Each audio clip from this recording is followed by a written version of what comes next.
এই উপদেষ্টা পরিষদে সারা বাংলাদেশের প্রতিনিধিত্ব থাকা উচিত ছিল। সেই জায়গায় প্রাথমিকভাবে স্বল্প পরিসরে এই উপদেষ্টা পরিষদ গঠিত হলেও ধীরে ধীরে পরিসর বৃদ্ধি করা হয়েছে।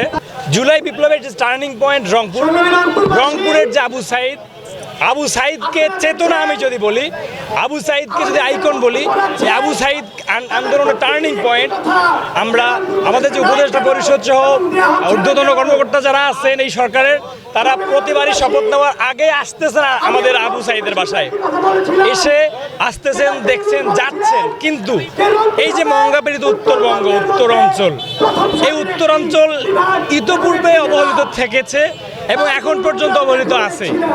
উপদেষ্টা পরিষদে উত্তরবঙ্গ, আপনি যদি রাজশাহী, রংপুর বিভাগের কথা চিন্তা করেন, এই দুইটা বিভাগেরই কোনো মানুষ প্রতিনিধি এই উপদেষ্টা পরিষদে নয়। আমাদের দাবি এই উপদেষ্টা পরিষদে উত্তরবঙ্গের একজন প্রতিনিধি থাকুক, এবং শুধু একজন না, কয়েকজন থাকা উচিত আমি মনে করি।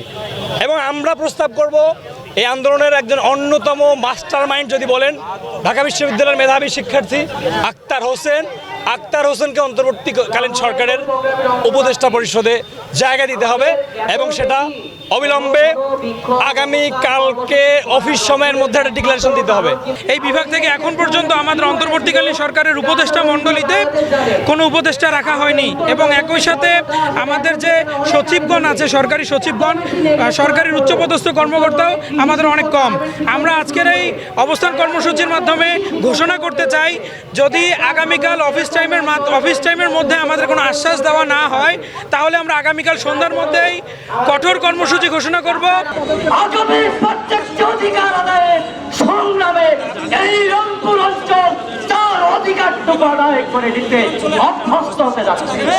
সুধীবৃন্দ, আমি স্পষ্ট ভাষায় বলতে চাই, যে কথাটি বারবার ভেসে আসছে উত্তরবঙ্গে তথা রংপুরে মেধারে, আমি একটু আগেও চ্যালেঞ্জ ছুড়ে দিয়ে বলেছি, যে এই রংপুরের মেধা যদি সম্পৃক্ত না হয়,